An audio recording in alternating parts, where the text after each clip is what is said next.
Welcome back to Vancouver Carpenter. So I have this totally blown out drywall here. So something at some point mashed this wall and it's all busted up right here. Now, of course, we could just cut out a real nice square little hole here and put a patch in and do the same thing we always do, right? Easy peasy, video done. You know what to do. But that's not as fun. What if you don't have any board? What if you don't have any screws? What if you don't have any wood? Oh, well, then you can do a blowout patch. But again, I said, what if you don't have any board? All right, so the point is, sometimes you need more things in your toolbox to get the job done. So what I'm doing right now is I'm scoring on an angle to get this drywall, the paper, out of here. We want all the paper out, and I'm going just outside of the actual damage. So I can feel that it's still pretty damaged. Right about there. I might need to go bigger, but let's just start with where I think it is mostly localized. So yeah, as we could see, it took a good hit at some point. It's fairly sturdy there. Could use a little bit more out right about there.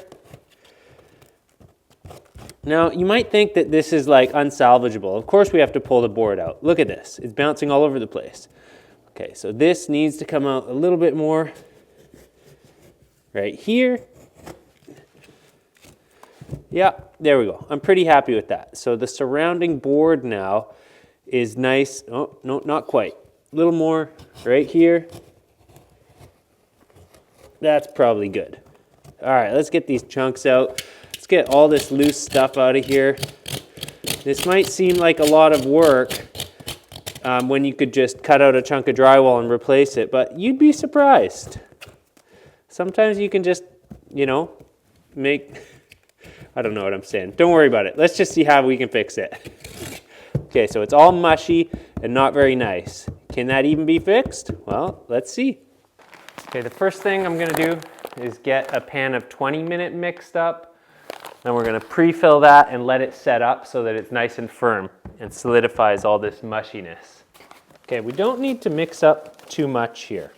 This is a small repair, and I have a tendency to often mix up too much. I might actually be close. It's probably too much now. And the one thing we want to make sure of is that we don't mix it way too thin, because we need this stuff to be thick and hold its form. We don't want it to be runny and sloughing down the wall, or we're going to make a lumpy wall.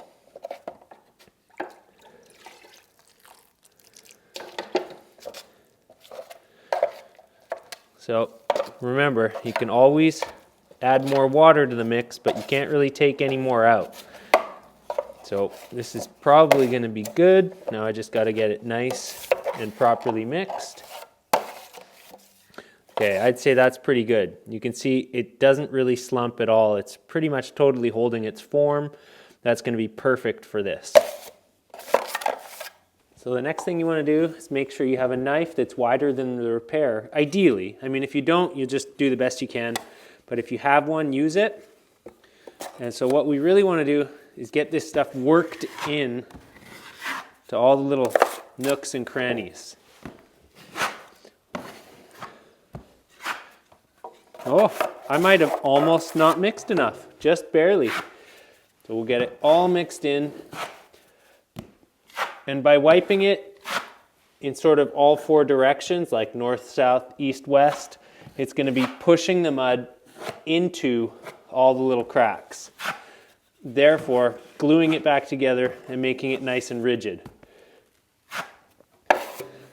So it's going to slough a little bit as you push on it, because that loose paper is going to get pushed back and then come back forward.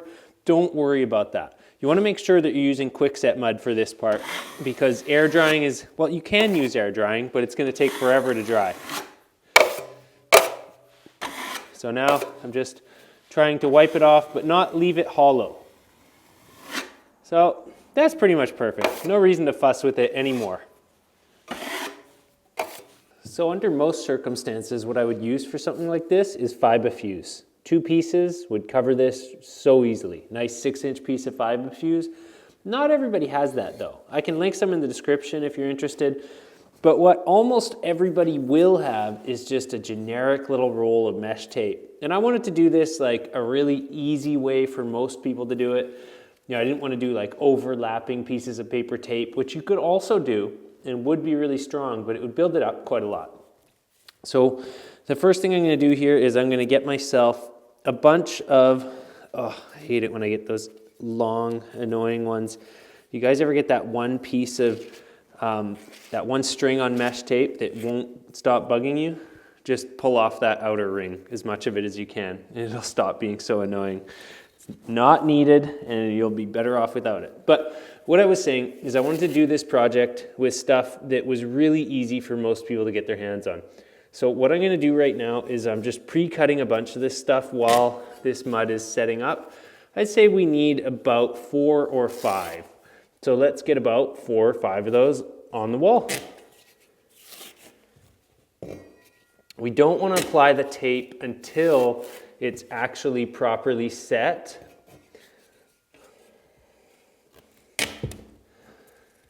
Because what we're going to risk doing is mashing it into here. Like, this is still super wet, so I definitely don't want to start putting any tapes on this yet.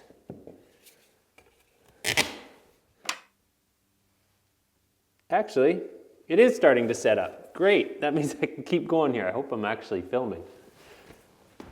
Sure am. Okay, so now, start with the center. So this mud is just starting to set up, but I can still embed the tape a little bit.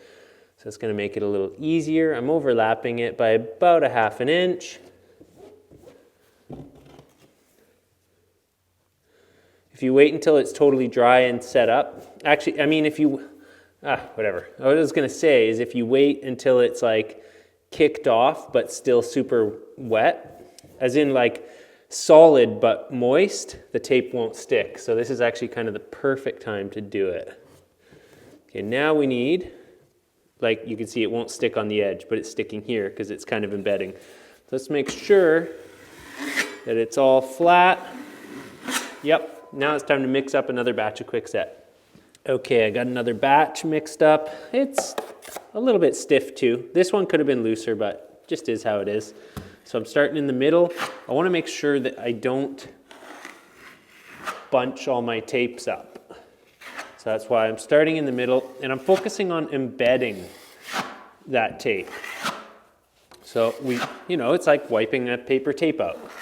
We want to get it on there nice and solid. I can see I got another one of those little strings that's going to cause me grief. Let's get that out of there right now while we're at it. But anyways, you guys get the idea.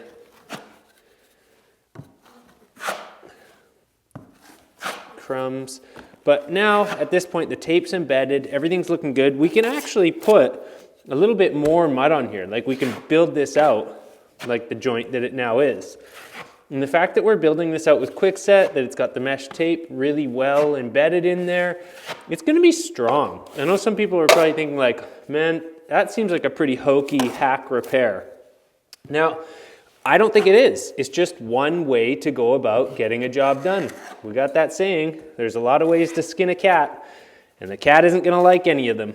But yep, this is one way to tackle something depending on what your availability is for tools and materials, right? So anyways, let's feather them edges. Been a little while since I gave you guys a drywall video, huh? Feather those edges. Yeah, this mud was mixed thick, but that's okay. Sometimes it can help. It's not going to shrink much, which it shouldn't anyways because it's Quickset. And I'm going to stop messing with it. So this will probably get one more coat of regular mud and it'll be done. But this is going to be nice and strong. We'll check it out when it's more set up or dried or done. I don't know.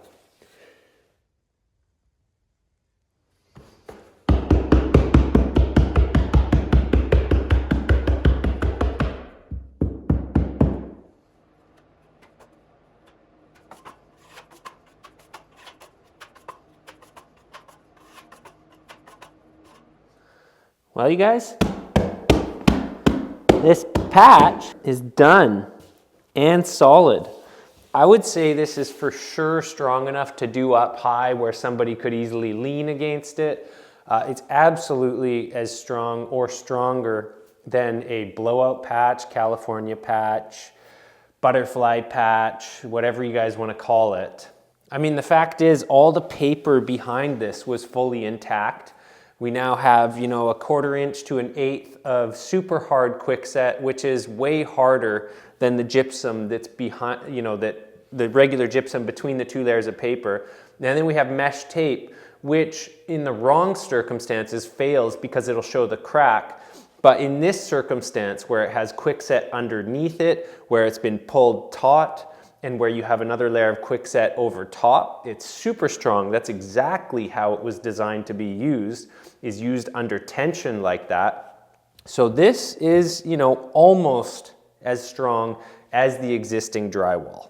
Now again, there could have been so many different ways to patch this. Like I could think of probably at least 5 different ways to patch this right off the top of my head. But now you have another one at your disposal, and it's with tools and materials that you often have. I would not recommend doing this patch with all-purpose, any type of air drying mud. Don't try and do this with an air drying mud because it shrinks. The tape does not end up under tension in the same way. Like it's just not designed to do that. So if you were going to do this with regular air drying mud, I would recommend doing it with paper tape.